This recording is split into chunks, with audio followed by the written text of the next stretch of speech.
C'est encore une fois, mesdames et messieurs qui nous suivez sur cette plateforme de la télévision Renaissance, de vous retrouver dans ce rendez-vous du journal en français. Le journal que je vais commencer par les titres. 4 personnes ont été tuées au cours d'une attaque armée dans la zone de Kinama, c'est dans la mairie de Bujumbura. Une autre personne a été blessée. La police burundaise précise qu'il s'agissait d'un groupe des hommes armés qui voulaient voler dans la localité d'Okanga. 115 000 francs burundais, c'est la somme que ce groupe a volée. La ministre de l'Éducation manifeste une volonté d'assainir l'éducation. Tous les enseignants accusés d'avoir engrossé les élèves doivent y répondre. Cependant, il serait une lourde tâche à ce ministère. Vaut mieux transférer le dossier au ministère de la Justice selon les juristes. 38 millions d'euros est le don accordé au ministère de l'Agriculture et de l'Élevage dans le cadre du projet Twihoneza. Dans un instant, le développement de ce journal. Bienvenue. Sécurité pour recommencer ce journal. 4 personnes ont été tuées, une autre grièvement blessée par balle au cours d'une attaque perpétrée à 2 h du matin de ce mercredi au quartier Kanga, zone Kinama en commune Nahangwa, à mairie de Bujumbura. Le porte-parole adjoint du ministère de la Sécurité publique, Moïse Nkurunziza, fait savoir qu'il s'agissait d'un groupe de bandes armées qui ont volé plus de 115 000 francs bou au l'écoute.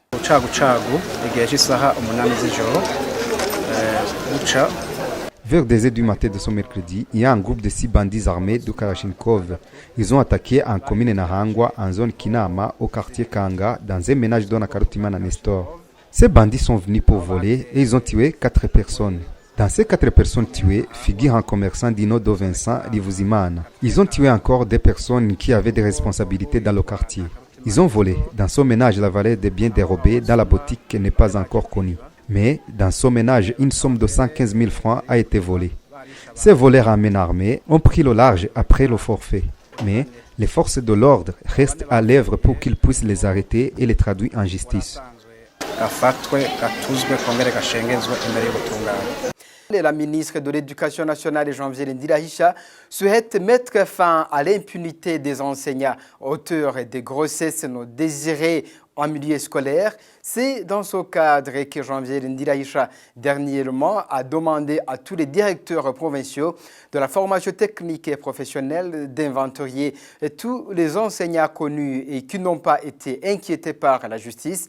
Cette mesure n'est pas du genre à garantir la poursuite des vrais coupables vu le favoritisme érigé en mode de gouvernance dans l'administration au Burundi. C'est la réaction de maître Janvier Bigirimana. Pour ce juriste, le ministre de l'Éducation aurait dû soumettre ce dossier aux instances habilitées. Ça veut dire le ministère de la Justice. Suivez-le.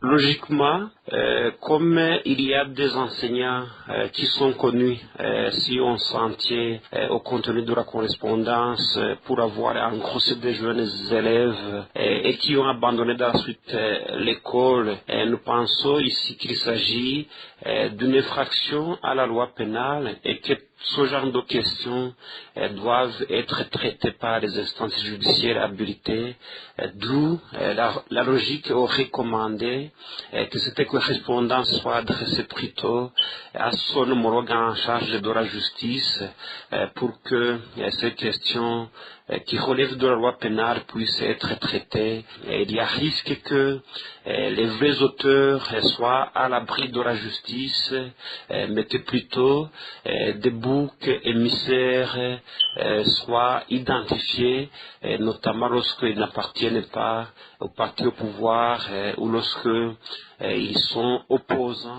Nous interpellons donc aujourd'hui le ministre en charge de la justice de revoir cette grille d'analyse de cette situation si préoccupante pour que plutôt il puisse infliger des sanctions prévues par la loi aux vrais auteurs en empruntant la voie de la justice et en appliquant correctement la loi. Société pour continuer le journal, comment la jeunesse puisse être capable de se créer l'emploi. C'est cela l'objet d'une conférence des jeunes entrepreneurs en mairie de Bujumbura qui s'est tenue ce 29 mai 2019. Cette conférence a été organisée par le ministère de la Jeunesse en collaboration avec le conseil municipal de la jeunesse en mairie de Bujumbura.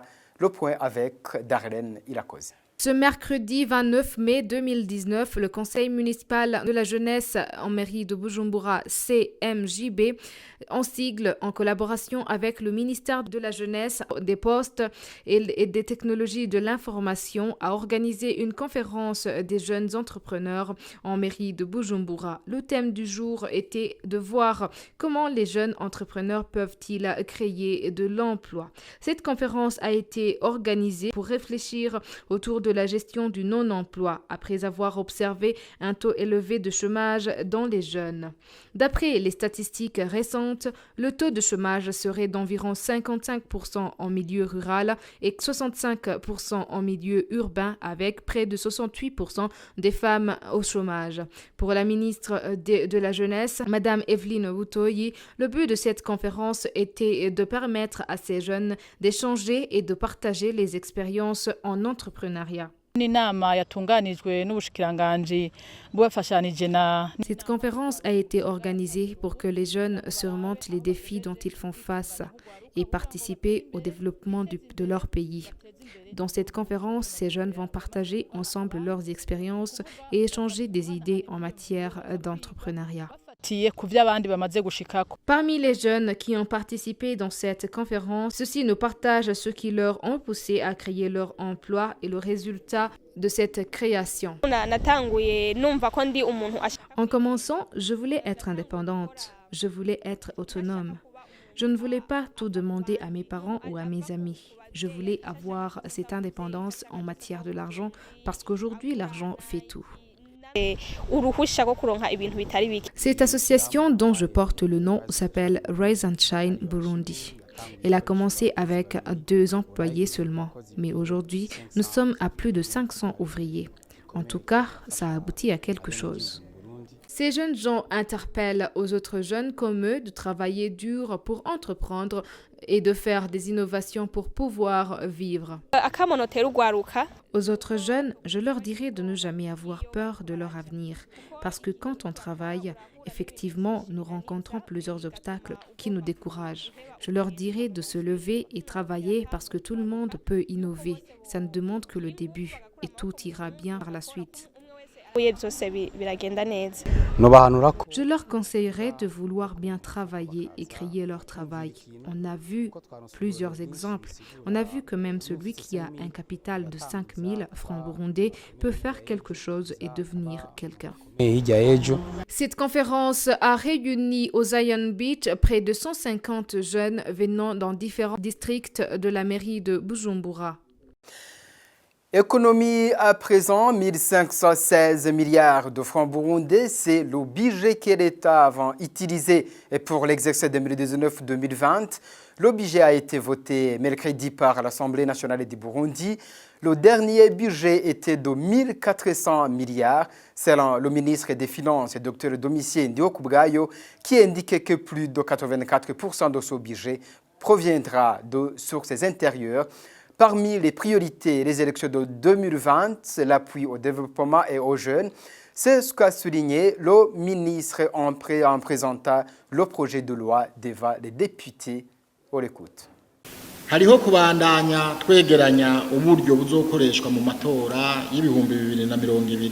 y a la poursuite de la collecte des fonds pour les élections de 2020. Il est prévu pour cet exercice que l'État émettra 33,2 milliards. Il y a l'appui au développement au niveau des communes à hauteur de 66,8 milliards. Ce fonds sera utilisé surtout dans la promotion de l'agriculture et de l'élevage par l'achat des engrais, l'accroissement de la production et l'appui aux coopératives intervenant dans ce secteur. Il y a aussi l'appui aux coopératives des jeunes en leur donnant les garanties qui leur permettront d'accéder à des crédits dans les banques afin de leur permettre de mettre en œuvre des projets d'une valeur de 4 milliards. Il y a également l'idée de soutenir la Banque des jeunes de façon à permettre aux jeunes qui ont des idées pour le développement, des idées pour l'accroissement de la richesse, d'accéder à des crédits en passant par cette banque. Il y a les travaux de finissage du barrage de la rivière Manda pour une valeur de 18,6 milliards. Il y a la mise en place du projet Ewe Burundi Uraberewe à hauteur d'1 milliard. C'est un projet extrêmement important parce que nous voulons reverdir la terre pour que nos enfants et les générations à venir vivent dans un bon pays. Il y a l'augmentation du personnel des ministères de la Santé et de l'Éducation jusqu'à 2000 nouveaux employés durant cet exercice. Au total, le gouvernement utilisera 1516,4 milliards au moment où on était à 1400,7 milliards. Dans le but de renforcer l'indépendance dans le cadre des fonds utilisés par le gouvernement, dans le projet de loi du budget de 2019-2020, plus de 84,6% proviendront de l'intérieur du pays contre 81,2% auparavant.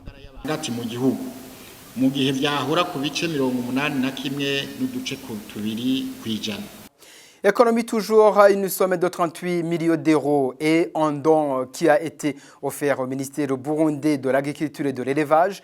Ce dernier a été donné ce mardi dans le cadre de financement d'un projet Twehoneza par l'Union européenne. Le point avec Denis Daikengruki. Ce don permettra à une population de plus de 2 millions d'avoir une meilleure nutrition. Ce projet a été lancé officiellement ce mardi en province d'Ongozi. Le ministre de l'Agriculture et l'Élevage, Deogi Delulema, a fait savoir que ce dernier mènera une collaboration étroite avec le gouvernement du Burundi en vue de soutenir 20% de la population pour accroître la production.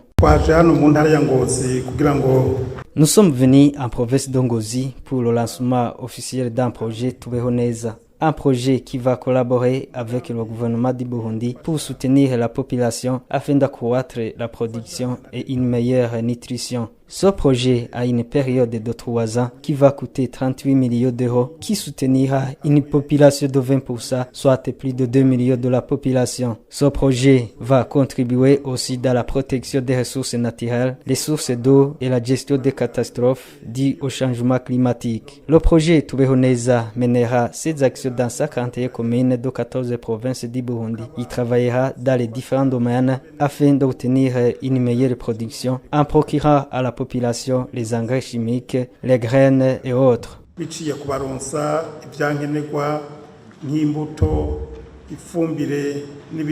Quant au représentant de l'Union européenne, il a souligné que ce projet d'une valeur de 80 milliards de francs burundais contribuera dans le développement de la population rurale et dans l'obtention d'une meilleure nutrition dans 141 communes des 14 provinces du pays. 38 millions d'euros, soit près de 80 milliards de francs burundais, sur 3 ans, consacrés au développement rural et à la nutrition. Ce sont nos partenaires qui ont choisi le nom Twehoneza, c'est-à-dire vivre bien ensemble, pour témoigner l'ambition de ce programme qui prévoit l'intervention de 5 consortia développant des actions multiples dans 14 provinces et 41 communes du pays. Ce don intervient au moment où le président du PARSEM a indiqué que 60% des enfants au Burundi souffrent de la malnutrition. Aujourd'hui, dans sa 3e communication dans la campagne, la vérité sur les défis, PARSEM est voulu revenir sur l'analyse sur l'état de la situation de la sécurité alimentaire dans notre pays. Parce que vous savez que le besoin le plus fondamental, c'est parvenir à se nourrir. Alors la situation alimentaire est dramatique, c'est pour cela que PARSEM a voulu revenir là-dessus. D'abord au niveau de la prévalence de la malnutrition infantile, la malnutrition chronique, à environ 70% des enfants burundais. Nous vous rappelons que les Nations Unies avaient indiqué dans ce rapport de 2018 que le tiers de la population burundaise avait besoin d'une assistance humanitaire en cette année. Et avant de clore ce journal, l'Allemagne vient de suspendre une aide financière de 106 millions de dollars pour l'Ouganda. L'argent était destiné à l'assistance de réfugiés en provenance de zones frontalières en conflit. La suspension de les défaites à une affaire de fraude impliqua plutôt des fonctionnaires ougandais. Selon une enquête des Nations Unies, la fraude avait consisté à gonfler le nombre de réfugiés d'environ 300 000 personnes avec la complicité des agents du HCR, ce qui avait conduit au détournement de plusieurs millions de dollars. L'Allemagne exige que les coupables soient traduits en justice. L'Allemagne est le deuxième pays contributeur à suspendre son aide après la Grande-Bretagne, avec plus d'1,3 million de réfugiés, dont les Burundais. L'Ouganda est le pays qui abrite le plus de réfugiés en Afrique. Voilà, mesdames et messieurs, c'est ce que prend fait ce journal et merci de nous avoir suivis. Au revoir et au prochain rendez-vous.